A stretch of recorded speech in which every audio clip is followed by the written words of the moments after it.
벌써 2023년 검은 토끼 해가 밝았습니다.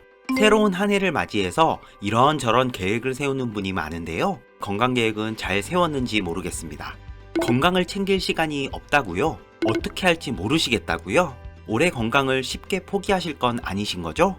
금연, 금주, 다이어트 계획도 좋지만 오늘은 실천하기 쉽고 한결 더 건강해질 수 있는 건강 계획 방법 4가지를 말씀드릴게요. 거창한 건강 관리 계획보다는 백 교수가 알려드리는 쉬운 방법으로 먼저 시작해보세요. 2023년 건강하게 보내봅시다. 자, 같이 따라오세요.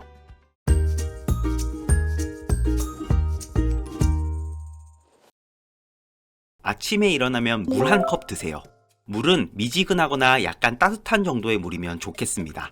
공복에 일어나서 물 한 잔 마시면 하루 건강이 좋아지고 1년 건강을 챙길 수 있습니다.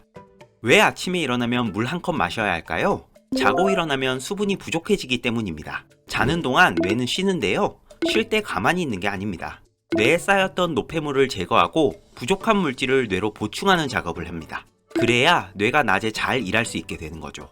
뇌를 청소할 때 몸 안에 물을 이용하는데요. 뇌뿐만 아니라 내장 장기도 물을 이용해서 청소합니다. 이렇게 사용하는 물이 약 1리터 정도나 됩니다. 이외에도 자는 동안 알게 모르게 피부나 호흡으로 빠져나가는 수분도 있습니다. 그래서 자고 일어나면 자연스럽게 몸 안에 수분이 부족해지는 상태가 됩니다. 물 한 컵 마셔서 부족해진 수분을 보충하고 혈액순환을 좋게 만들어주세요. 또 위장을 보호하고 깨우는데 도움이 됩니다. 자는 동안 자연스럽게 공복 상태가 되고 위장이 비워집니다. 한번 입속을 생각해보세요. 손바닥 같은 피부와는 다르게 촉촉하죠? 위장도 입속과 마찬가지로 촉촉해야 합니다. 자는 동안 공복 상태가 되면 촉촉해야 할 위장 점막이 마르게 됩니다. 심지어는 가뭄이 든 땅처럼 위장이 쩍쩍 갈라질 수 있어요. 이런 마른 틈으로는 균이 침투하기 쉬워지고요. 배가 아프고 면역력은 약해질 수 있습니다. 물을 마시면 수분이 보충되면서 위장도 촉촉해진답니다. 촉촉해지는 것뿐만 아니라 물이 장을 통과하겠죠? 장을 깨워 아침 배변을 원활하게 만들어줍니다. 실제로도 변비 예방과 개선에도 도움이 됩니다.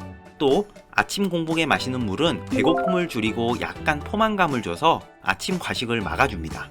장기적으로는 체중 감량에도 도움이 될 수 있다는 연구 결과가 있을 정도예요. 자고 일어나서 물을 마신다는 건 이렇게나 좋은 일이었습니다. 그리고 참, 가능하면 입을 청소하고 물 마시면 더 좋습니다. 자는 동안 입안에 나쁜 균이 더 잘 번식하게 되거든요. 물로 입을 한두 번 헹구는 것도 입을 청소하는데 굉장히 좋습니다. 가능하면 아침에 입을 청소하고 물 마셔보세요.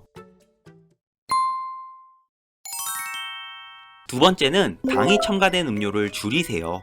설탕은 비만의 주된 원인이죠. 비만은 만병의 근원일 정도로 심각하답니다. 세계보건기구에서는 비만을 유행병으로 규정했어요. 치료해야 하는 만성질병으로 생각하는 거죠. 특히 탄산음료를 즐겨 마시는 분이라면 2023년에는 탄산음료를 줄이세요.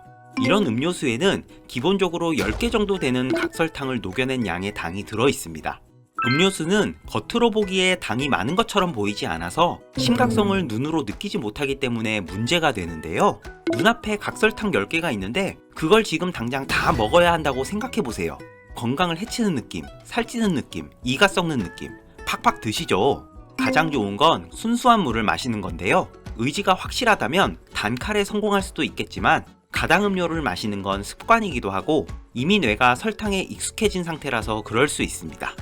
그리고 가당음료가 기억력을 떨어뜨리고 수면의 질을 나쁘게 만들면서 나중에는 뇌졸중이나 치매 같은 질환을 유발할 수 있다는 연구 결과가 있을 정도랍니다.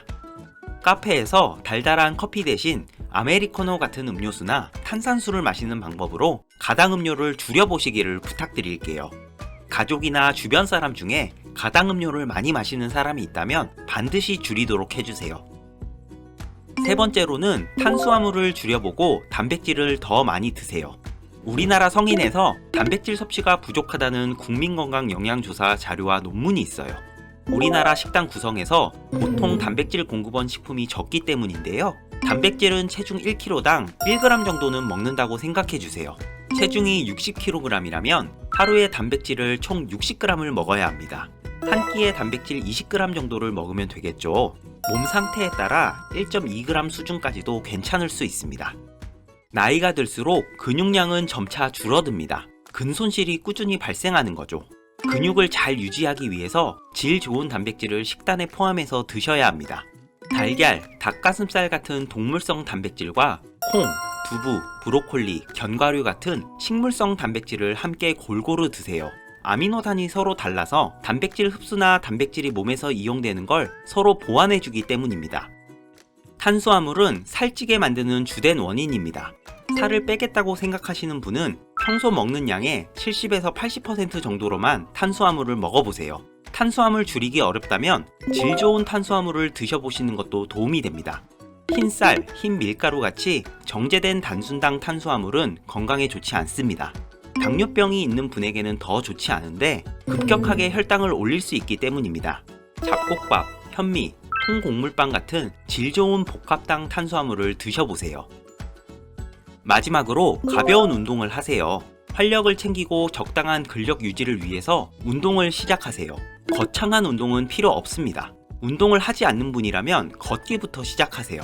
하루 5분으로 시작해서 며칠 간격을 두고 10분, 15분, 20분 걷는 시간을 늘려보세요. 하루에 30분 이상, 일주일에 2-3번 이상 걷는 걸 목표로 해보시면 좋겠습니다. 더 여유가 있다면 맨손 근력 운동을 해보세요. 맨손 스쿼트, 팔굽혀펴기 같은 운동도 도움이 됩니다. 처음에는 3개에서 5개 정도로 시작해서 며칠 간격을 두고 조금씩 늘려보세요. 한 세트에 15회 정도를 한 번에 할 수 있으면 좋고 하루에 3세트 정도는 가능한 수준까지는 해보세요. 이 정도가 가능하다면 운동을 더 해봐도 좋습니다.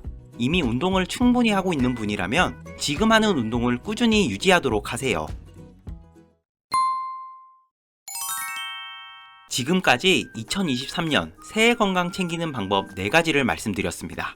시작하는 것도 중요하지만 더 중요한 건 꾸준히 실천하는 거예요. 가족에게 알리고 선언해 보세요. 누군가에게 알리게 되면 아무래도 신경 쓰게 된답니다. 두 번째는 같이 실천할 수 있는 사람과 함께 해보시라는 겁니다. 혼자보다 같이 가면 멀리 갈 수 있다. 이런 말처럼 같이 하면 의지가 되고 더 꾸준히 잘할 수 있습니다. 사람은 변화를 스트레스라고 생각합니다.